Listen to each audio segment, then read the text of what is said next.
जइबा कि ना जइबा 1 2 3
पैसा पे पैसा कमा के और की असली सुख मिली देख माई भीरी जाके पैसा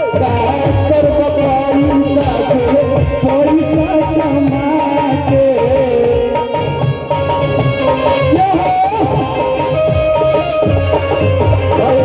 असली सुख मिली देख माई भीरी जाके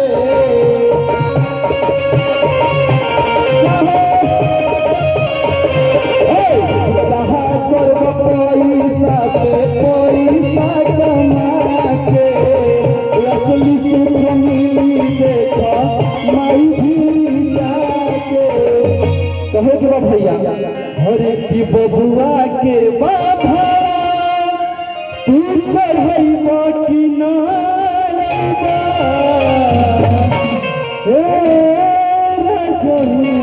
मैहर जइबा कि ना जइबा बबुआ के बाबा तू चढ़ैबा कि ना बबुआ के बाबा तू चढ़ैबा कि ना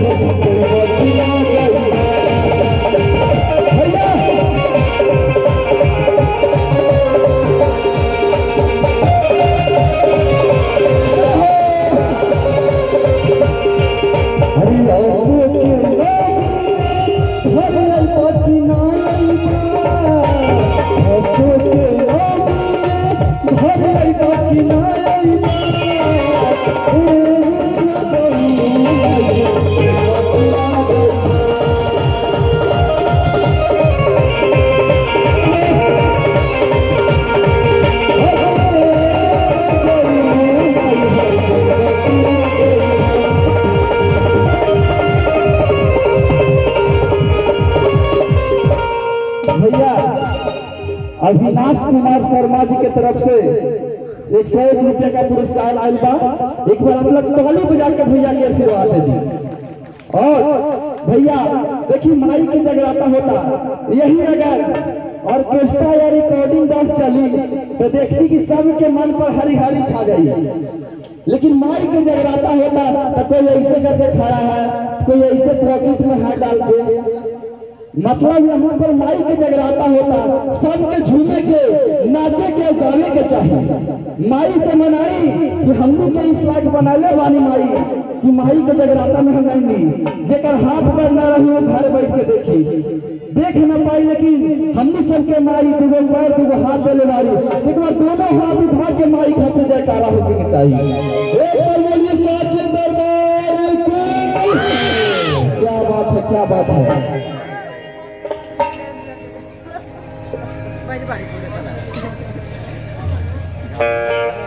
देखिए भैया नवमी के बाद दसवीं आवेला जेकरा के दशहरा बोलल जाला, तो देखी मेला में एगो पत्नी अपना पति के साथ गए बिया।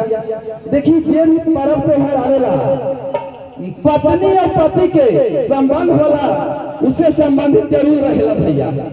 यही मेला में देखी अपना पत्नी अपना पति से कहत बिया, अरे दशहरा के मेला में भीड़ तमाम लागल बा, जाम लागल बा, धीर चलाब गड़िया राजा जी। अरे धीरे धीरे गड़िया जाम लागल बा, अरे धीरे धीरे गड़िया जाम लागल बा। अरे दशहरा के मेला में, अरे के मेला में भीड़ तमाम लागल बा, भैया ऐसे काम न चलिए। इधर से एक बार हाथ उठे के चाहिए, दोनों हाथ उठा के आप लोग, उधर से ना इधर से देखो तनी कितना ताकत है में, दोनों हाथ उठाओ भैया। अरे दशहरा के मेला में भीड़ तमाम लागल बा, जाम लागल बा। वाह क्या बात है।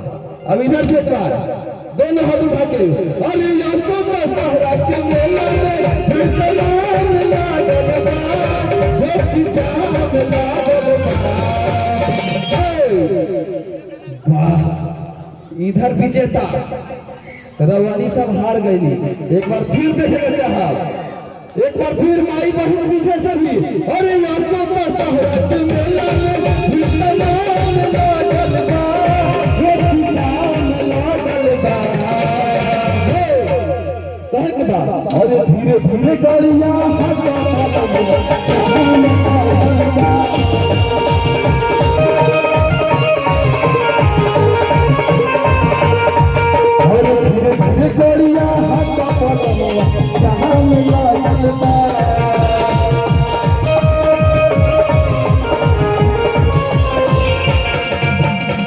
भैया हो हमने देखी जा कि माई के जगह जगह पर पंडाल बनेला।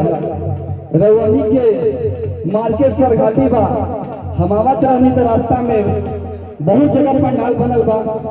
तो कहे के बा, और की जगह जगह पर पंडाल बनल बा, और की माई के मूर्ति रखाइले हो, और की माई के भक्ति में रंग के लोगवा, और की बोलता जय जयकारा हो।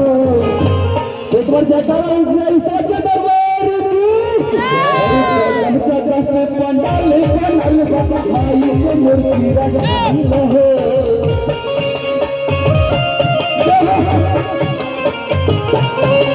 माई के भक्ति में रंग के लोगवा, बोलता जय जयकारा हो।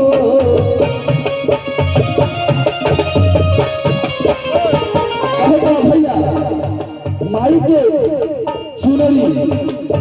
चुनरी बड़ी पसंद बा, और चुनरी से सजल बठेला, भीड़ तमाम लागल बा,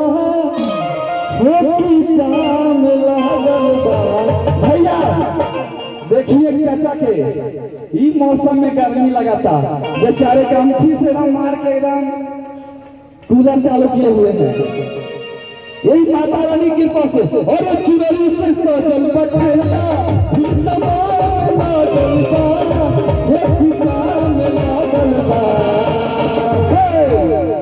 और धीरे चलाब गड़िया राजा जी। और जब धीरे चलाई ना कहे के बाद, और धीरे धीरे गड़िया